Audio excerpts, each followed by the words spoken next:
오늘도 예배의 자리에 나오신 여러분들을 주님의 이름으로 축복합니다. 우리 함께 앞뒤 좌우에 계신 분들과 인사를 나눕시다. 반갑습니다. 참 잘 오셨습니다. 더위 속에서도 힘내세요. 네, 다들 건강하십시오. 네, 더위 가운데에 지쳐가는 그 시간들과 상황들 속에서도 소망을 갖고 살아가는 사람은 굴하지 않죠. 우리의 영원한 소망이신 주님이 함께 하십니다. 그 주님을 의지하고 오늘도 힘을 내어서 주시는 약속의 말씀에 힘을 얻어 살아가시는 성도님들이 되시길 주님의 이름으로 축복합니다. 무지라는 말이 있지요. 오늘 제목도 깨어있어 영적 무지를 벗어납시다 라고 하는데, 이게 한자어다 보니까 다양한 뜻이 있습니다. 없을무 알지를 쓸 때는 아는 것이 없다 라고 되어지지만, 슬기나 지혜지라는 단어를 쓰면 슬기나 지혜가 없다 라는 뜻으로도 되어지죠. 후자는 분별력이 없다는 것입니다. 지식, 가지고 알고 있는 것은 있는데 그것을 어떻게 활용할지 모르는 것을 말하죠. 꾀가 없고 지혜가 없다, 슬기가 없다. 사실은 이 무지하다라는 말을 들으면 참 기분 나쁘죠. 아니, 아는 것이 없다라고 이야기 들을 때 누가 좋아하겠습니까? 그런데 나는 아는 게 있는데 왜 나를 무지하다고 그렇게 말하냐라고 할 수 있습니다. 그런데 후자의 경우와 같이 지식, 아는 것이 많아도, 경륜이 쌓여서 경험이 쌓여서 아는 것이 많아도 그것을 활용하지 못하는 것, 그것이 무지함의 상태에 놓여 있을 때 참 안타까운 것이죠. 좋은 것을 가지고 있어도 그걸 활용을 못하면 얼마나 어리석습니까? 그것을 바라보는 사람은 참 안타까운 거예요. 사리 분별력이 없을 때, 참으로 눈으로 보아도 눈에 보여지는 것이 무엇을 말하는지, 말을 들어도 그 말 속에 뜻이 무엇인지를 구별하거나 분별하지 못할 때 참 관계 속에서 참 힘들죠. 그리고 그 인생은 오히려 무지함으로 인하여서 괴롭습니다. 오늘 우리가 생각해야 될 것은 특별히 영적 무지함의 상태에 있는 것, 그것을 우리가 구별하고 분별하고 그 영적 무지의 상태에서 벗어나야 된다는 거예요. 세상 사람들은 영적 무지함에 놓여 있습니다. 눈에 보이지 않는 영적인 것들, 그런데 눈에 보이는 것에 급급하죠. 그래서 눈에 보이지 않는 것은 믿으려 하지 않습니다. 그런데 살아가면서 눈에 보이지 않아도 존재하고 있는 것들이 얼마나 많습니까? 눈에 보이지 아니하여도 자기가 체험하지, 직접적으로 각인되어지고 체험하지 아니하여도 그것을 받아들이는 사람들이 참 많이 있잖아요. 예를 들어서 우리가 출생할 때, 우리가 태어나는 거 우리 눈으로 봤습니까? 사진으로, 아니면 부모님의 이야기를 전해 듣고 그것을 통해서 내가 그때 태어났구나, 그날 태어났구나, 그리고 우리 부모님이구나 전해 들은 것이지, 태어날 때 내가 각인하고 딱 보아서 깨달아서 나는 이 가정에 이 엄마의 몸에서 태어났어, 그렇게 알고 믿습니까? 눈에 보이지 않았잖아요. 인식하지 못하잖아요. 그런데 그걸 우리는 받아들이고 삽니다. 눈에 보이지 않는 공기, 그 공기가 있다는 거 알죠? 숨을 쉬고 호흡하는. 그런데 이 영적인 부분, 하나님의 말씀과 관련되어진 이러한 부분에 있어서는 입증해 봐라, 내 손에 만지게끔 보여봐라, 하나님이 살아계시다면 보여봐라, 입증해라 라고들 이야기를 합니다. 그러면서 믿으려 하지 않죠. 없다라고 이야기합니다.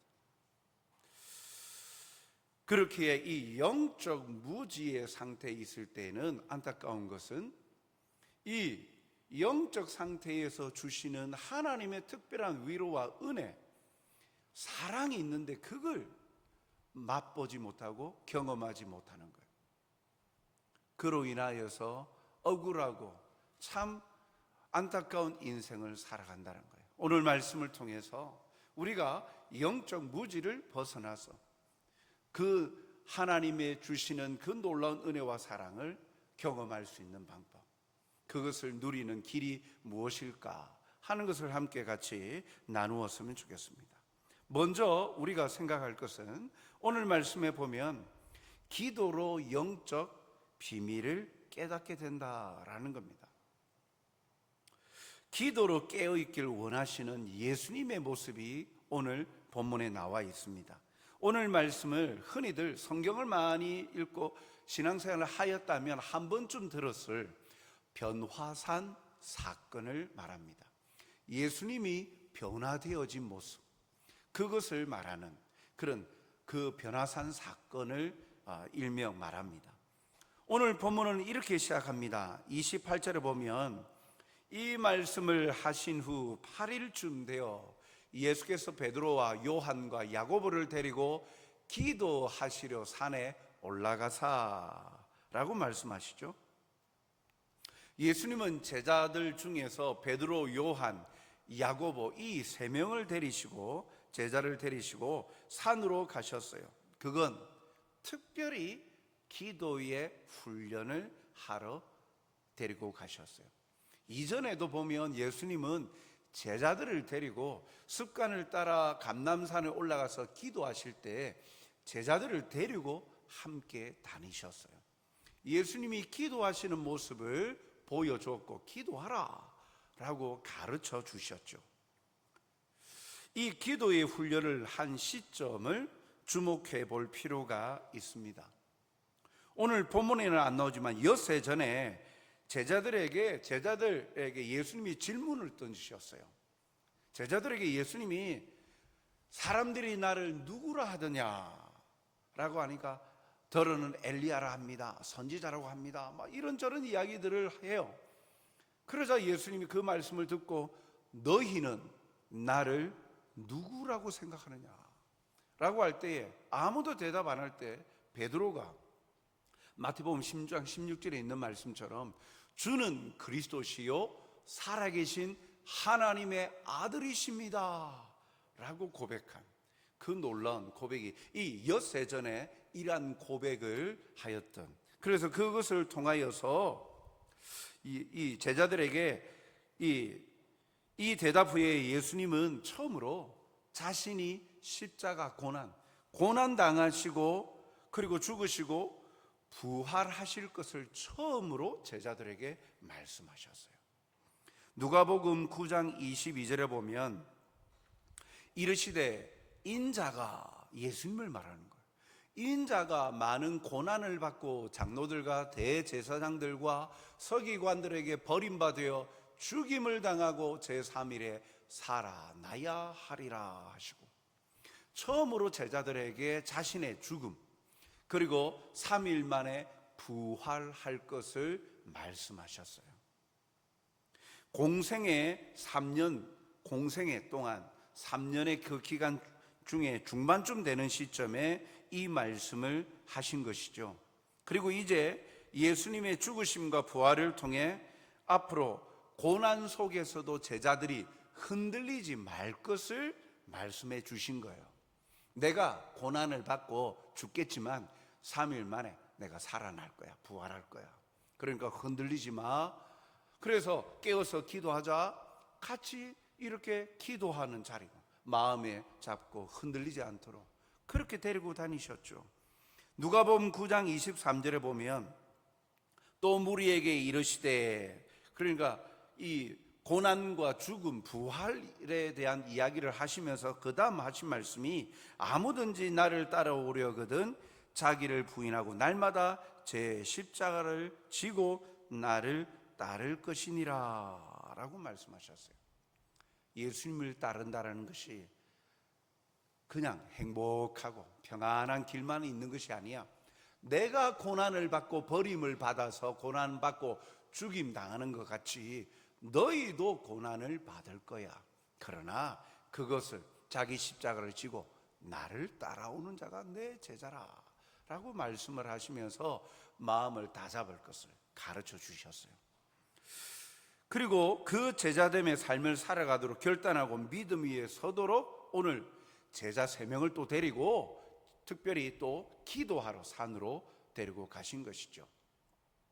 그래서 기도로 깨어 있기를 원하셨어요. 사랑하는 성도 여러분, 예수님은 하나님이시면서도 이 땅에서 사역하면서 쉼 없이 기도하는 자리를 게을리하지 않으셨어요. 사람들을 만나고 하루 종일 피곤한 가운데 속에서도 기도하러 산으로 올라가셨어요. 마태복음 14장 23절에 보면 무리를 보내신 후에 무리들에게, 많은 사람들에게 하나님 나라 복음을 전하시고 난 이후에 무리들을 다 보낸 후에 기도하러 따로 산에 올라가시니라. 사람들을 만나는 것, 그 사람들 앞에서 하루 종일 말씀하는 것, 가르치는 것 얼마나 힘들겠습니까? 그럼에도 그 일을 다 마치신 후에 따로 기도하러 올라가셨다는 거예요. 예수님은 기도하는 것이 습관이 되셨어요. 누가복음 22장 39절에 이렇게 밝히죠. 예수께서 나가사 습관을 따라 감난산에 가심에 제자들도 따라갔더라. 습관을 따라 감난산에 뭐 하러 가셨어요? 기도하러 가셨어요. 제자들도 같이 따라갔다는 거예요. 이는 오늘 우리에게도 기도하는 습관을 가져야 됨을 가르쳐 주는 거예요. 왜요? 그 기도를 통해 영적 비밀이 나타나는 거예요. 기도하실 때에 변화되신 예수님의 모습이 나타납니다. 오늘 예수님이 3명의 제자들과 함께 이 산에 기도하러 가셨는데 기도하실 때 놀라운 일이 나타납니다. 그것은 예수님의 용모와 옷에 변화가 나타난 겁니다. 29절 하반절에 보니까 용모가 변화되고 그 옷이 휘어져 광채가 나더라 라고 말씀해요. 다른 이 동일한 사건을 다른 성경에서는 이렇게 어떻게 표현하고 있냐면 병행 구절들을 보면 마태복음 17장 2절에 보면 그들 앞에서 변형되사 그 얼굴이 해같이 빛나며 옷이 빛과 같이 휘어졌더라. 마가복음 9장 3절은 또 이렇게 설명합니다. 그 옷이 광채가 나며 세상에서 빨래하는 자가 그렇게 희게 할 수 없을 만큼 매우 휘어졌더라. 사람이 인위적으로 할 수 없는 기이한 현상, 일이 나타난 거예요. 곧 예수님이 영광스럽게 변하셨다. 얼굴이 해같이 빛났다. 그리고 예수님이 입고 있는 옷도 사람이 빨래해가지고 그렇게 희게 될 수 없을 만큼 희게 영광 중에 그렇게 변했다라는 거예요. 기도하는 중에 변화된 거예요. 기도하는 중에 일어난 일이에요. 9장 29절에 보면 기도하실 때에 용모가 변화되고 그 옷이 휘어져 광채가 나다. 그냥 변하신 것이 아니라 기도하실 때에 예수님이 변하셨다는 거예요. 기도하실 때에 영광과 존귀를 받으셨어요. 기도로 거룩하신 하나님을 만나니까 주님도 거룩하게 변화되신 거예요. 이것을 통해 우리에게 말씀하시는 것이 뭡니까? 기도하실 때 변화되신 예수님, 즉 우리 또한 기도할 때 우리에게 기도는 우리의 삶을 변화시킨다는 거예요. 먼저 마음과 생각을 변화시킵니다. 기도할 때 소원을 가지고 제목을 가지고 기도할 때 우리의 소원을 들어달라고 간구할 때, 그러나 그 기도는 누구에게 하는 것이죠? 우리의 아버지 되신 하나님께 하는 것 아닙니까? 하나님은 거룩하신 분이시잖아요. 거룩하신 하나님을 만나니까 하나님께서 염려하고 힘들어하고 아파하는 기도하는 자들의 마음에 쉼과 평안, 하늘의 평안을 허락하여 주십니다. 마음을 변화시켜 주는 거예요. 아무것도 염려하지 말고 다만 모든 일에 기도와 간구로 너희 하나님께 아버지께 아뢰라. 그리하면 모든 지각에 뛰어난 하나님의 평강이 그리스도 예수 안에서 너희 마음과 생각을 지키시리라. 빌립보서의 말씀과 같이 기도할 때 아무것도 염려하지 말고 믿음으로 기도하는 자리를 통해서 하나님이 이렇게 우리의 마음과 생각을 지켜주시는데, 모든 지각에 뛰어난 하나님의 평강으로 평강이 찾아오게 하고 마음과 생각을 지켜주신다. 그리고요, 그 시간 하나님의 뜻을 깨닫게 해주시고 우리의 갈 길을 보여주십니다. 그러한 변화를 기도하는 중에 경험하게 한다라는 거예요. 예수님이 기도하실 때에 용모가 변하고 옷이 휘어지는 그런 변화되는 모습을 보여주면서, 이것을 통해 보여주시는 특별한 뜻이 있지만 또한 이것을 통해서 우리에게 주시는 교훈도 바로 그것이죠. 기도할 때 우리도 주님과 같이 믿음으로 하나님을 만나는 기도의 자리에서 우리의 삶이 변화될 수 있다라는 거예요. 오늘도 기도의 자리를 지켜 하나님의 선하신 뜻, 숨겨진 비밀한 뜻을 깨달아 살아가는 하나님의 신실한 백성들이 되시길 주님의 이름으로 축복합니다. 이러한 주님이 영광스럽게 변화된 현장에 놀랍게도 그 자리에 모세와 엘리야가 나타납니다. 그리고 그들과 함께 대화를 나눕니다. 9장 30절에 보니까 문득 두 사람이 예수와 함께 말하니 이는 모세와 엘리야라. 이들이 영광 중에 나타나서 예수님에게 나타나 대화를 나눠요. 그 한 말이 무엇입니까? 31절, 이들이 영광 중에 나타나서 장차 예수께서 예루살렘에서 별세하실 것을 말할세. 모세와 엘리야가 죽었잖아요. 이미 과거의 사람들 아닙니까? 그런데 예수님이 기도할 때 예수님이 변화되시고 그 영광 중에 문득 두 사람, 모세와 엘리야가 나타나서 예수님과 대화를 하는데, 예수님에게 이 두 사람이 예루살렘에서 별세할 것을 말했다라는 거예요. 여기 별세하다, 예, 우리가 당장 이렇게 와닿는 그 의미, 죽음입니다. 그런데 여기에는 육체적인 죽음만을 말하는 게 아니에요. 여기 별세할 것, 별세하다라는 이 원어가 이 헬라어의 원어는 엑소더스예요. 영어도 엑소더스 있죠. 출애굽기의 엑소더스, 탈출하다, 탈출, 무엇으로 벗어나다라는 의미죠. 이 단어를 그냥 단순히 죽음이라는 단어를 쓰지 아니하고 엑소더스라는 단어를 사용해서 무엇으로부터 벗어나다라는 의미를 사용했어요. 이것은 우리가 잘 알듯 이스라엘 백성들의 출애굽을 뜻하는 단어죠. 곧 예수님의 죽음이 단순한 육체의 죽음을 말하는 것이 전부가 아니라는 거예요. 출애굽이 이스라엘 백성에게 있어서 종살이하는 삶에서 해방시키는 하나님의 구원을 뜻하듯이, 오늘 이 모세와 엘리야가 예루살렘에서 별세할 것이다 라는 이 엑소더스라는 단어를 사용한 것은 예수님의 죽음이 온 인류를 죄에서 해방시키는 구원이다 라는 것을 알려주고 있는 거예요. 그래서 예수님은 그냥 단순히 육체적으로 죽는다라는 말을 지금 하고 있는 것이 아니라, 예수님의 죽음은 곧 메시아적인 죽음이다. 구원자로서의 죽음이다. 그 죽음으로 말미암아 모든 인류가 죄로부터 해방되어지는 구원을 얻게 될 것, 그것을 말씀하고 있는 것이죠. 영광스럽게 변화되신 예수님, 그 영광의 하나님 되신 예수님이 가장 더럽고 혐오스러운 죄를 범한 자만이 당하는 십자가에서 인류의 죄를 지시고 죽으심으로 구원을 이루실 것을 예언하고 있는 것이죠.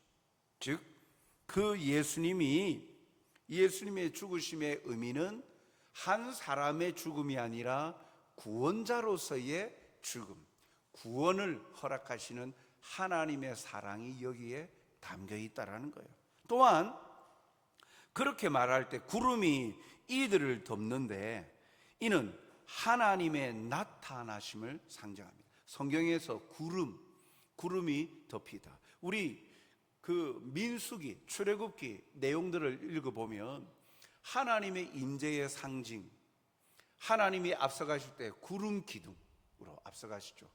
성막에 구름이 내려앉는다, 구름이 떠오른다 할 때에 그 하나님의 임재의 모습으로 묘사하고 있잖아요. 전부 다가 구름은 곧 하나님이다 라고 말하는 것은 아니에요.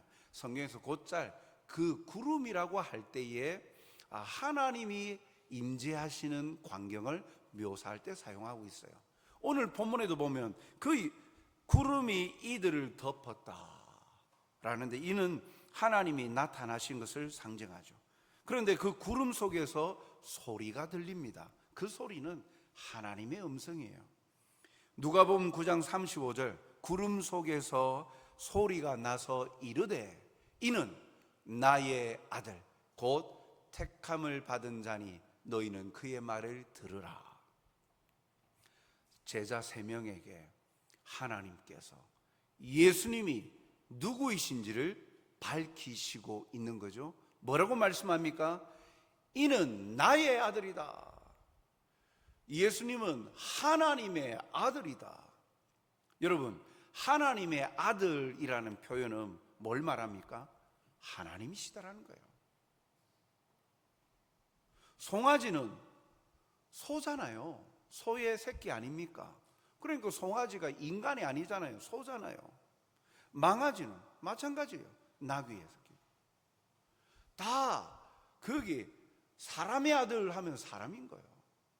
하나님의 아들이다, 나의 아들이다 하고 할 때에 예수님은 곧 육신의 몸을 입고 계시지만 곧 하나님이시다 라는 하나님께서 증거해 주시고, 그리고 곧 택한 자다, 택함받은 자다.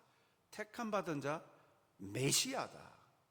구원을 위하여서 하나님이 기름 부어 세우신 그리스도다, 메시아다, 구원자다 라는 사실입니다.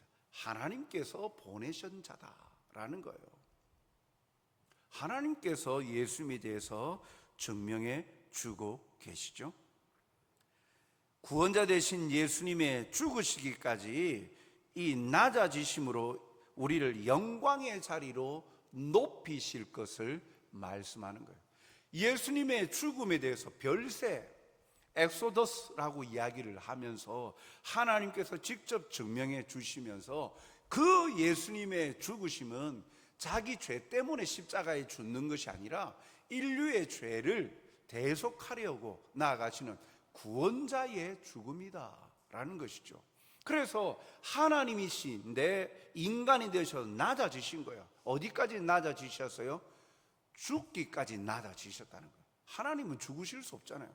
그런데 육신의 몸을 입고 오셔서 죽음을 맞이하시는, 철저히 바닥까지 떨어지신 거예요. 왜 그러셨냐? 빌립보서 2장에 나오는 말씀과 같이 모든 이름 위에 뛰어난 이름을 주신다, 높여주신다는 거예요.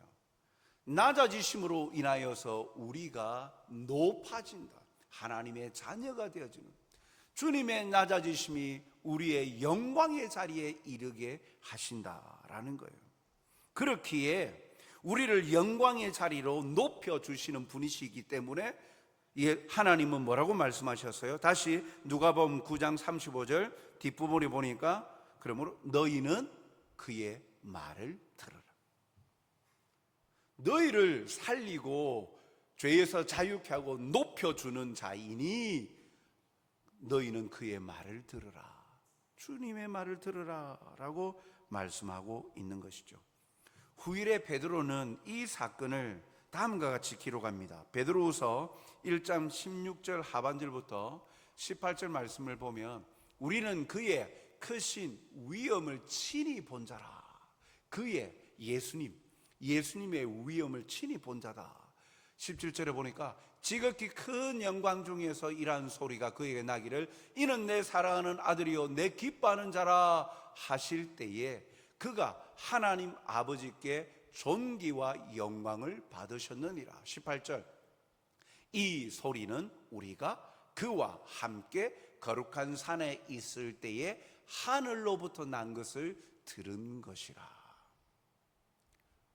이제 베드로 후서를 기록을 하면서 변화산에서 경험하였던 그 일을 기록을 하고 있는 것이죠. 예수님이 하나님의 아들이시고 구원자이시다.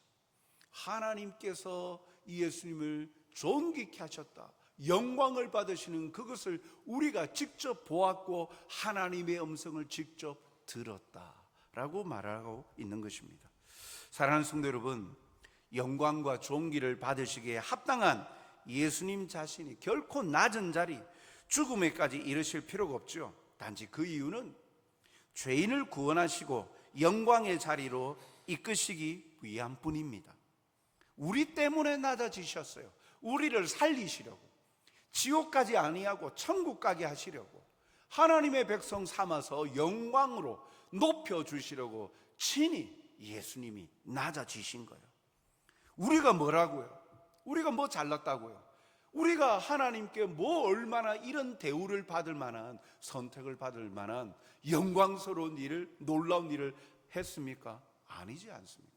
이 모든 게 하나님의 사랑이죠.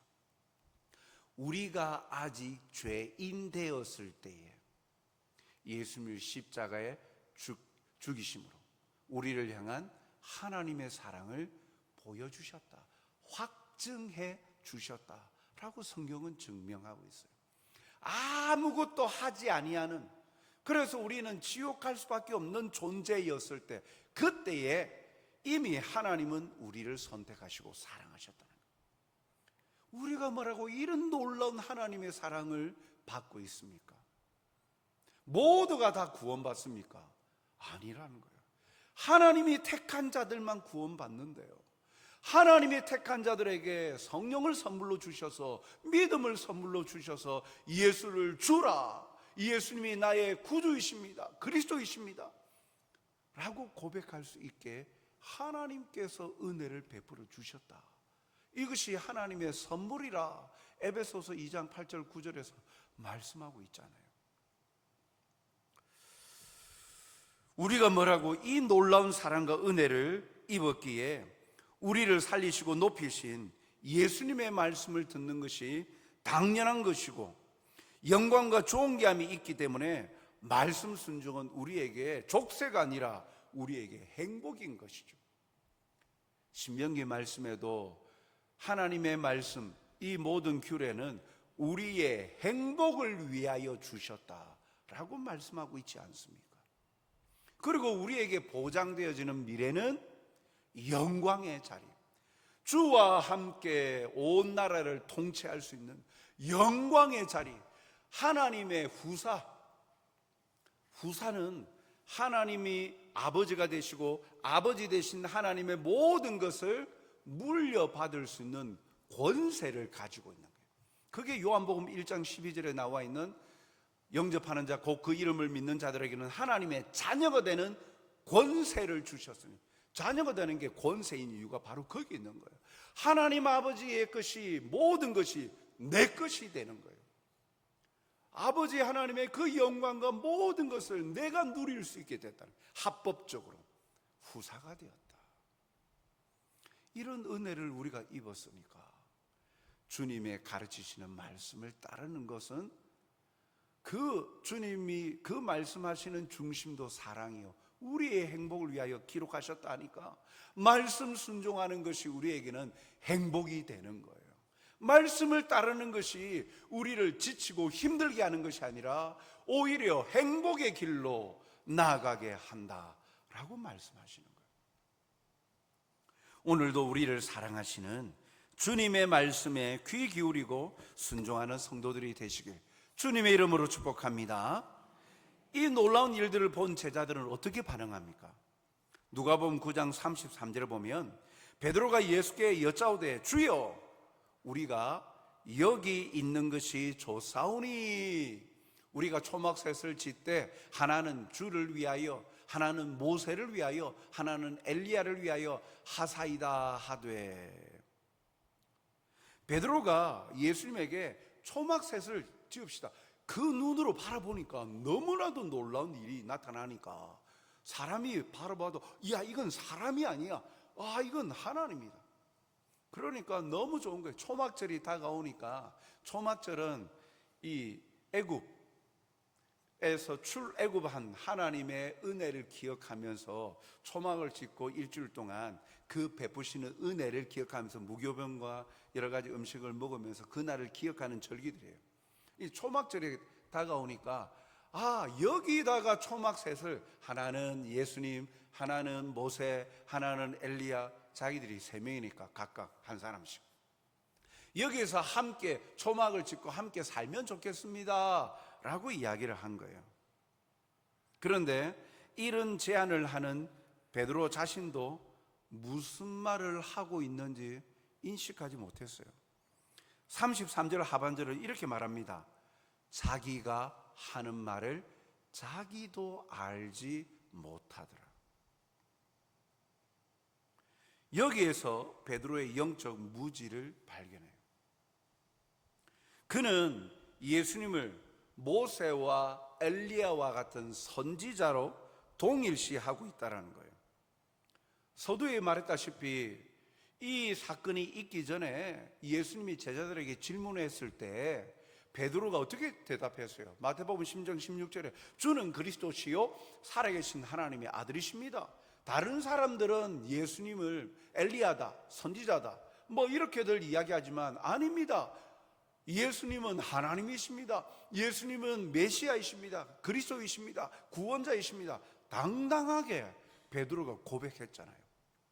그런데 지금은 깨어있지 못하니까, 영적으로 눈이 어두워져 있는 상태에 있다 보니까 다시금 모세와 엘리야와 같은 선지자급으로 예수님을 이야기하는 거예요.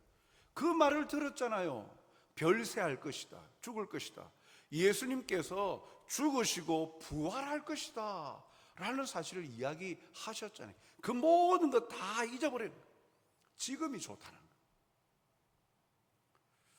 그리고 또한 분명히 예수님이 고난받으시고 죽고 부활하실 것을 말씀했는데도 지금 초막셋을 짓고 살자라는 것은 3년간 동행하면서 예수님이 가르쳐 주신 그 말씀과 의미를 깨닫지 못하고 있는 거예요. 왜 이렇게 영적 무지의 상태에 있었습니까? 기도하지 아니하고 잠들어 있었기 때문인 거예요. 깨어 있지 못한 거예요.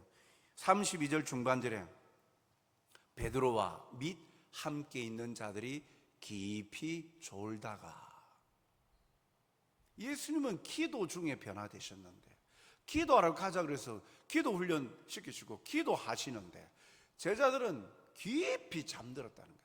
아예 쉽게 말하자면 속된 말로 퍼질러 잤다는 거예요. 깊이 잠들었다는 거예요. 잠들면 안 되는데 이런 것도 없이 그냥 깊이 그냥 편하게 잠이 들었다는 거예요. 기도해야 될 자리에. 예수님께서 기도의 훈련을 하는 그 시간에도 잠들어 버렸던 거죠. 기도하지 못하니까, 잠들어 있다 보니까 주님이 하신 말씀도 기억나지도 않고 눈앞에 보여진 광경에 그냥 도취되어져서 자신의 말과 생각도 제어하지 못하는 거예요. 자기가 한 말을 자기도 알지 못하더라. 그건 무슨 말이에요? 그냥 막 무의식 속에 쏟아내고 있다는 이야기예요. 제어도 못하는 거예요. 혹 어떤 신학자는 이가 비몽사몽 중이라 그렇다 말합니다. 그런데 아닙니다. 오늘 성경은 뭐라고 말합니까? 32절 다시 보면 베드로와 및 함께 있는 자들이 깊이 졸다가 온전히 깨어나. 예수의 영광과 및 함께 선 두 사람을 보더니 완전히 깨어났대요. 온전히 깨어났대요. 육신적으로는 깨어났지만 영적으로 아직 깨어나지 못한 거예요. 영적 무지 상태에 빠져 있으니까 그것을 보지 못하고 깨닫지 못하는 거예요. 사랑하는 성도 여러분, 하나님의 일하심과 뜻은 육신의 눈과 생각만으로는 분별이 어렵습니다. 고린도전서 2장 13절 14절 말씀을 보면 우리가 이것을 말하거니와 사람의 지혜가 가르친 말로 아니하고 오직 성령께서 가르치신 것으로 하니 영적인 일은 영적인 것으로 분별하느니라. 14절 육에 속한 사람은 하나님의 성령의 일들을 받지 아니하나니 이는 그것들이 그에게는 어리석게 보임이요 또 그는 그것들을 알 수도 없나니 그러한 일은 영적으로 분별되기 때문이라. 영적으로 준비가 되어지고 깨어있지 아니하면 영이신 하나님이 행하시는 모든 일들을 분별할 수 없어요. 오히려 반대로 어리석다, 눈에 보이지도 않는데 그걸 믿고 다니냐, 그렇게 말한다는 거예요. 지금 베드로가 제자들이 그와 같다는 거예요. 눈으로는 영광스러운 모습을 바라보았어요. 그런데 기도의 자리로 변화되거나 기도의 자리에서 깨어있지 못하다 보니까 영안이 어두워져서 육안으로 보여지는 것으로만 판단하고 여기가 좋사오니 초막셋을 짓고 살게 해 주십시오 라고 말하고 있는 것이죠. 분별하지 못하는 겁니다. 깨어있지 아니하면 영적 무지한 자가 됩니다. 그러면 주시는 은혜와 그 역사들을 내 것으로 만들지 못하는 거예요. 내가 누리지 못하는 거예요. 진수성찬을 차려 놓았는데 눈에 보이지 않는 거예요. 깨닫지 못하는 거예요. 먹지를 못하는 거예요. 하나님께서 예배에 놓으셨는데 영안이 어두워져서 그냥 지나쳐 버리는 거예요. 기도로 깨어 있으면 그것이 보여지는 거예요. 하나님의 말씀이 들리고 그 말씀의 뜻을 분별하고 성령께서 깨닫게 해 주셔서 그것을 내 것으로 누려 행복을 위하여 주신 말씀 속에 담겨 있는 그 기쁨과 행복을 마음껏 누리는 자가 되는 거예요. 그런데 깨어있지 아니하면 아무리 많은 것을 베풀어 놔도 보지 못하니까 깨닫지 못할 수 없고 그래 지나쳐 버리는 거예요. 그리고 어디를 찾아다녀요? 많은 사람들이 가는 넓은 문, 많은 사람들이 말하는 그들을 쫓아서 그들이 말하는 행복을 쫓아다니는 거예요. 사랑하는 성도 여러분, 기도로 깨어 있어야 하나님의 뜻을 분별하고 깨닫습니다. 기도로 깨어 있어야 눈앞에 보여지는 것들에 숨겨진 영적 의미를 깨닫게 되어집니다. 영적으로 깊이 잠들어 있으면 분별하지 못합니다. 더운 여름철 우리 육신도 쇠하고 의지도 꺾이고 여러 상황들이 안 좋은 상황들입니다만 그럼에도 불구하고 우리가 기도의 자리에서 깨어 있을 때 하나님께서 이 힘든 환경 속에서도 베풀어 주시는 하나님의 마음, 하나님의 사랑, 하나님의 은혜, 하나님의 평강, 사랑을 알게 되어지고 누릴 수 있습니다. 우리 성정교회 성도들, 오늘 예배에 참여한 모든 자들이 기도의 자리로 깨어 있어서 하나님이 예배하신 것들을 마음껏 누리고 그 삶의 자리에서 기쁨으로 살아가시는 저와 여러분이 되시길 주님의 이름으로 축복합니다. 사랑과 자비가 풍성하신 아버지 하나님, 오늘도 말씀으로 다가오시고 또 깨어서 하나님의 은혜를 맛보고 누리는 행복자들이 되게 하여 주시옵소서. 영적 무지함에 있음에도 깨닫지 못하고 그래서 세상을 쫓아가는, 그리하여 영원하지 않은 것을 쫓아가는 어리석은 인생이 되지 않게 하여 주시옵소서. 영원한 것을 쫓아가는, 하나님을 따라 하나님이 예배하신 것을 받아 먹고 누리는 행복자들이 되게 깨어있게 하여 주시옵소서. 만나 주시옵소서. 치유하여 주시고 회복시켜 주시고 하나님의 사랑을 경험케 하여 주시옵소서. 감사하며 예수님 이름으로 기도하옵나이다. 아멘.